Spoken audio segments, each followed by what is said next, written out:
Ito siguro yung tinutukoy ng Panginoon na mustard seeds. Ang bulaklak kasi nito, para siyang buntot ng pusa na dilaw at maliit ang buto ng bunga nito. Pero hindi ko pa alam kung nasa ng buto niya. Naisip ko kasi yung buto nasa bulaklak. Pero ang punong ito nagiging napakalaki. Pag binaligtad mo, yung sanga parang siya yung ugat. Hindi siya tumataas, pero napupuno ito ng ibon.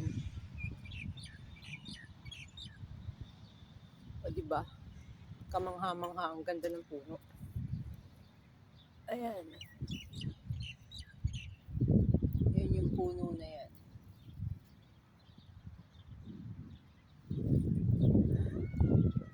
Tapos na akong kumain. Hindi na ako natulog kay baka pagising ko may bumato sa akin, pero wala naman. Mga iyaw na punta dito. Umupo sila. Maganda dito mag-picnic.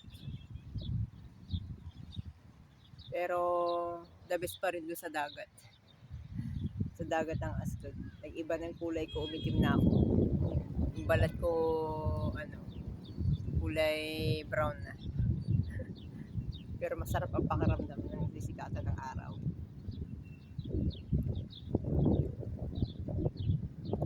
Iihi muna ako, tatabi ko yung cellphone. Madali ang CR lang. Hindi na siguro mawawala yung bag ko. Iayos ko lang muna yung mga gamit. Gusto ko pa sana pumunta doon sa may mga nag-exercise.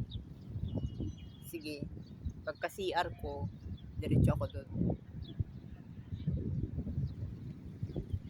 Bye!